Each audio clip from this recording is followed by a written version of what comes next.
a city bus has a different operation and doesn't require so much production of energy because of the lower speeds of the vehicles. How to deploy battery buses in cities where the electrical grid is very insufficient just to charge those buses. And then it comes the solution for the hydrogen.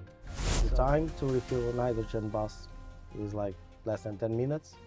The time to recharge an equivalent battery bus takes 4.5 hours.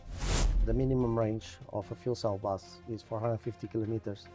To complete that range with a battery electrical bus, we need almost 2 buses. At the same time, the number of spare vehicles when you have this kind of solution are not so many as the battery electrical vehicles.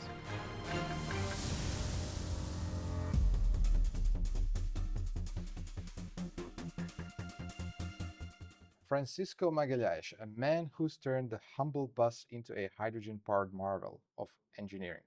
He's from Toyota Caetano, Portugal, where they've apparently decided that buses should not only transport people but also save the planet while doing it. Francisco, welcome. Thank you.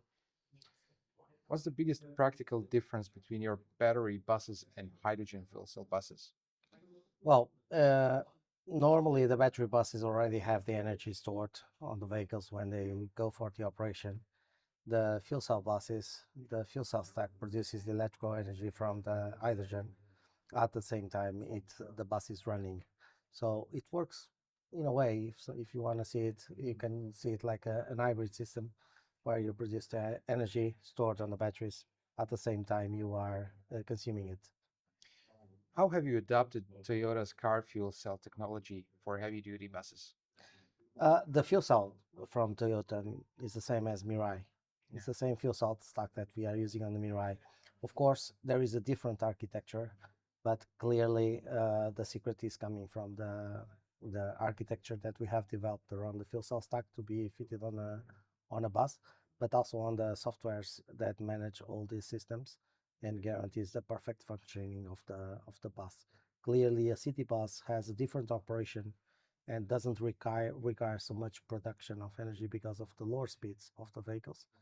And that's why we managed to incorporate the 60 kilowatt power fuel cell stack first, and now with the new generation fuel cell stack from Toyota with 70 kilowatt power into a M3 Class 1 bus, which is normally what people consider a city bus. Of course, when we go for the long range vehicles, in that case, we'll have different operation conditions, higher speeds. So in that case, we are also needing to have a combined stack solution. How do you deploy hydrogen buses in regions with limited hydrogen infrastructure? That is a very interesting question. I would think about a little bit different way. So how to deploy battery buses in cities where the electrical grid is very insufficient just to charge those buses. And then it comes a solution for the hydrogen. So if we go to cities where the energy available on the grid is quite limited, it's a good opportunity to think, how do I expand my fleet? Okay, I start with a certain number of buses, but how do I expand my fleet? And that comes up an opportunity for the hydrogen, because on the hydrogen, you can find solutions like local production of hydrogen on site with photovoltaic plants or wind farms, wherever you can use it, and create this autonomous solution for local generation of hydrogen. When is hydrogen bus clearly superior to battery electric bus? Mainly three main factors. One is flexibility. The time to refill an hydrogen bus is like less than 10 minutes. The time to recharge an equivalent battery bus takes 4.5 hours. Also, the range. The minimum range of a fuel cell bus is 450 kilometers. To complete that range with a battery electrical bus, we need almost 2 buses to do the same range in the same time or distance. And the other thing is the flexibility, and also the issue about the number of spare buses that you need. So the type of solution, it's much more fast response with hydrogen bus because of the refilling time. And at the same time, the number of spare vehicles when you have this kind of solution are not so many as the battery electrical vehicles. And how do you train traditional diesel bus operators to embrace hydrogen technology? It is something that has happened when the first electrical battery buses came. So it likes a simulation of the culture about the hydrogen and understanding the potential and the possibilities of the hydrogen. Cities are growing faster and faster, so the life cost in the real estate cost in the city center of the cities is growing everywhere. So people are moving to the suburbs. So these people also must be committed to the city centers. So operators must understand what is their operation, what are the challenges for the coming years, because the investment they are doing now must be valid for the next 10 years. So in 10 years, they have to understand if the investment they are doing now will respond to their needs or not. So this is one of the solutions that we are kind of explaining to the operators. Also, the advantage of having hydrogen mobility in their fleets.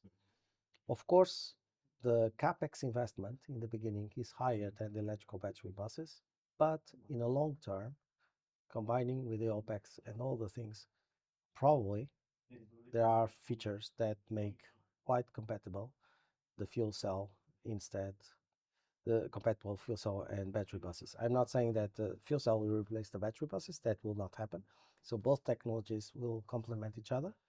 But when you start having some challenges for the future with a longer ranges and longer demanding, it's something that you have to consider. The other hand is when you are in places where you have a strong variation on temperatures, like here in Zagreb, you have 20 degrees during springtime, you have -5 during winter. The consumption of the vehicle is completely different. So when I speak about flexibility, I'm also speaking about minimum range that can be delivered by one technology and the other technology. So what we are saying is that when you have during springtime a bus that can make 1 kWh per kilometer, during wintertime, this consumption can raise to 1.7, 1.8 just by the heating systems and also the BTMS, which is the capital electric bus. So this consumption reduces significantly the range. The other thing is that what is the expected lifetime of these batteries, and what we want to have in the end of life. So the state of charge of the batteries after 6, 7 years is not exactly clearly not the same. So the range is even more limited when it's from the time when it started. So, at what hydrogen price point do fuel cell buses become economically competitive with diesel? There is a lot of discussions around that price. My personal feeling is around €5 per kilo. Um, and clearly, we are talking nowadays about uh, green hydrogen being priced at €70 per kilo, things like that.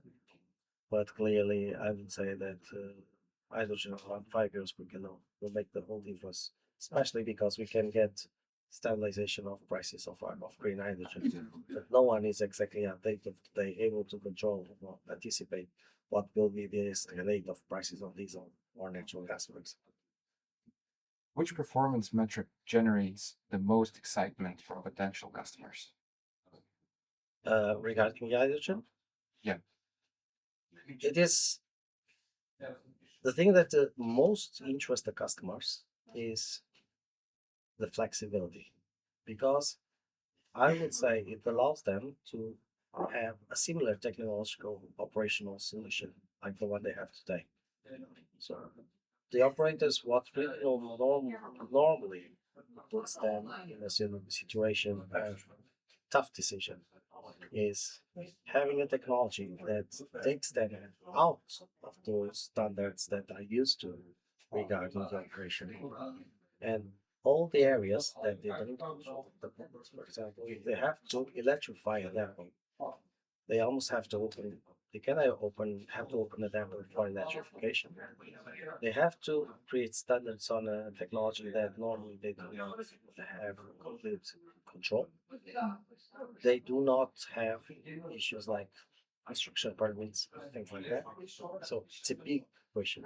The other thing is that the hydrogen fueling stations or refueling stations can be seen in a kind of semi-public solution.